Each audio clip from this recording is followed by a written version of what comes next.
किसने लगाई किस पर आरोप, देखिए एक नजर। तो जैसा आप बताइए क्या मामला है पूरा जो प्रेस कॉन्फ्रेंस आज बुलवाई है आपने? तो देखिए, मैं नईम चिश्ती,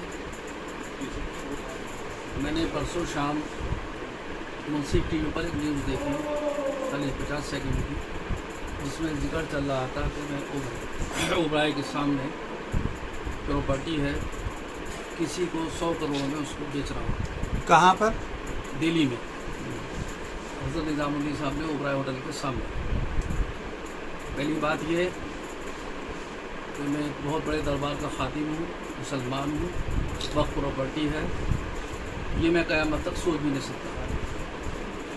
दूसरा, उसमें गलत ये हुआ है कि उसमें फ़र्ज़ी कब्र टीवी पर दिखाई गई है। वहाँ सिर्फ पेड़ खड़े हुए हैं, कोई कब्रिस्तान नहीं है, कोई उस पर कब्र नहीं है। जाके कोई भी अभी भी चेक कर सकता है, उसमें सैकड़ों के हिसाब से पेड़ खड़ा हुआ है। दरगाह के बाएं साइड में ज़रूर कुछ कब्रें बनी हुई हैं, जो वहाँ के लोग रहते हैं उनकी कब्रें वो बनी हुई हैं, लेकिन इस साइड में आज तक, जहाँ तक मेरे पास इसका रिकॉर्ड है, कभी ना इसमें कोई कब्र खुदी थी, ना कब्र है, और ना शायद कभी आगे किसी को कब्र होगी भी। एक बात तो ये हुई है, फर्जी रिपोर्ट बना करके, बिना तस्दीक करके और मुझे बदनाम करने की, ये जो वहाँ पर खालिद लड़का जो ज़बरन दरगाह पे बैठा हुआ है, ये सब उसकी साजिश के तहत काम हुआ है। किसकी दरगाह है वहाँ पर? हज़रत फिरदौसी शाह बाबा, ये ओबराय होटल के सामने है? ओबराय होटल के सामने है। उसी खालिद ने 1/11/2011 को यही जगह दूसरा खसरा नंबर लिख करके पंजाब में जाकर के अपने परिवार के साथ उसको बेच भी दी। इसका प्रूफ मैं देने को तैयार हूँ, मेरे पास रखा हुआ है।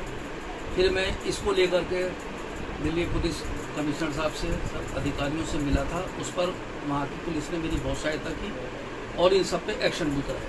नहीं, उस ज़मीन से आपका क्या ताल्लुक़ है? आपकी क्या हैसियत है उस ज़मीन? देखिए, 1992 से ये वक्फ प्रॉपर्टी है, लीज की प्रॉपर्टी है। ये पेपर मेरे नाम चले आ रहे हैं, मेरी फाइल वक्फ बोर्ड में विचाराधीन है। वहाँ से मुझे नोटिस जारी हुआ है, महीने में 2 से 3 तारीखें उसमें लगा करती थी। हियरिंग हुई है, 54 की कार्रवाई चली है। मैं बराबर जाता था अपने वकीलों को लेकर के, उसमें कार्रवाई हुई है। मैंने उसमें ये दरख्वास्त दे रखी है कि ये परफ्यूचर लीज है, इस लीज को हमारे नाम आगे एक्सटेंड कर दिया जाए।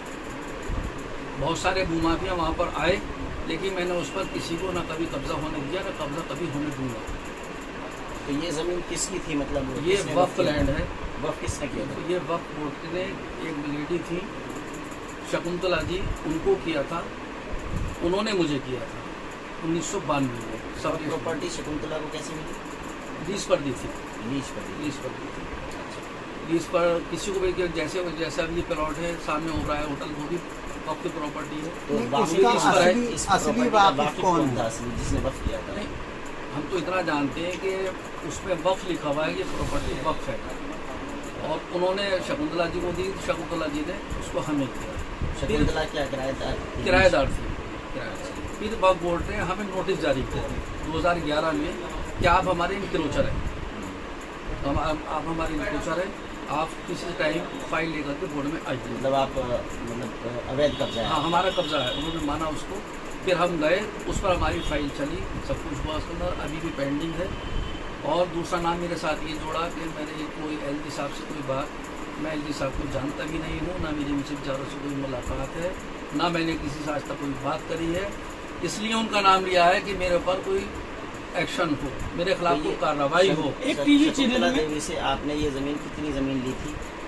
ये 2803 वो क्या लीज पे ली थी या किराए पे? किराए पर, और 125 जो मकान था, जो पीछे दरगाह के मुतवल्ली थे इस लड़का खालिद के ताऊ जी, 125 का मकान उनका था। वो 230 गज है, मतलब ये मीटर स्क्वायर यार्ड जी गज है।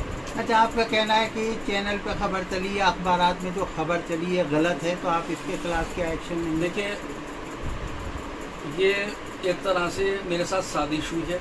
मैं एक इज़्ज़तदार आदमी, धर्म गुरुओं में आता हूँ, सज्जादा नशीन हूँ। मेरी इज़्ज़त को धूमिल करने के लिए ये काम किया गया है, क्योंकि जो खालिद वहाँ बैठा हुआ है, क्योंकि जब से मैंने उसको वहाँ से उसकी कार्रवाई कराई थी उसके खिलाफ और उसको मैं बेचने से रोका था, उसकी जब से प्लान थी कोई ना कोई वक्त आने पर कुछ ना कुछ किया जाए। नहीं, वो बात समझ में आ गई। अब आपका अगला कदम क्या होगा? अब देखिए, अब मैं इसमें मशवरा कर रहा हूँ कि इसमें मुझे क्या करना चाहिए, क्योंकि मेरे साथ जो गलत हुआ है उसमें जो भी वकील को लोग मशवरा देंगे उसमें मैं करूँगा। और मेरा इरादा तो यह है कि जो मेरी इज्जत से खेला गया है, जो भी लोग इसमें शामिल हैं उस पर मैं मानहानि का मुकदमा तो जरूर करूँगा। जैसा भी इसके अंदर कुछ एक टीवी चैनल में लंबा चौड़ा कब्रिस्तान दिखाई दे रहा है, उसमें क्या सच्चाई है? क्या उतनी कब्र देखिए, मैं बता रहा हूँ, अगर मैं जिम्मेदारी से बात कर रहा हूँ, अगर वहाँ पर एक कब्रिस्तान, 1 इंच कब्रिस्तान, एक कब्र भी साबित कर दी जाए उस जगह पर, तो हिंदुस्तान की सबसे बड़ी जो सजा होती हो वो मुझे सर दी जाए। सर तस्वीरों में साफ दिखाई दे रहा है वो सब फर्जी है। अभी उस जमीन पर किसका कब्जा है? खाली है, बिल्कुल पेड़ खड़े हुए हैं, कोई कब्जा नहीं है, कुछ नहीं है। सिर्फ मैं जाता हूँ, देखभाल करके आता हूँ। मेरा अपना जो मकान था वो भी, जो खाली रेंट पार्टी के मकान थे वो भी सारे इनकम बिल्डरों से जब इन्होंने जगहें बेची सब कुछ उसको गिरवाया गया, बिल्डर चलवाया गया। ये जगह दिल्ली में ओबराय होटल के सामने, ओबराय होटल के सामने है, वक्त प्रॉपर्टी है। हम वहाँ की एक तरह से सेवक है, हम देखभाल करते हैं, सब कुछ बंद कर रखा है।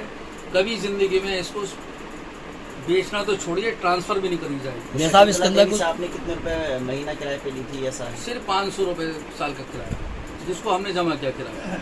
बहुत बुजुर्ग औरत थी, बेटा मानती थी मुझे अपना, वो उन्होंने मुझे करा, उसको करा। अगर मैं इसको आज तक ये मेरा नाम नहीं होता तो उसको ये पता नहीं कितने भूमाफिया इसको खरीद लेता, तो क्या क्या इसको बन गया होता। मियां साहब, इसके अंदर कुछ सियासी लीडरों का भी नाम दिया गया है। देखिए, सियासी लीडर इसमें मेरा किसी से कोई राब्ता नहीं है।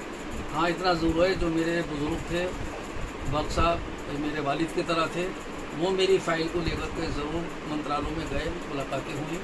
उन्हीं की वजह से ये मेरी फाइल यहाँ तक पहुँची। ईमानदाराना, कोई पैसा कहीं नहीं गया, मुझसे किसी ने रिश्वत नहीं ली, मुझसे किसी ने कोई पैसा कभी नहीं मांगा, कभी कुछ नहीं हुआ। लेकिन क्योंकि जायज़ काम था, बख्श साहब जायज़ काम करते थे, तो मेरा जायज़ काम हुआ। अब ये फाइल मेरी वक्फ बोर्ड में पेंडिंग है। मैंने कोई किसी तरह से ना किसी से सौदा किया है, ना मैंने बेचने की बात कही है। कुछ लोग मेरे कागज ले जाकर या निकाल करके मुझे बदनाम करने की साजिश करना है, इसके अलावा कुछ नहीं।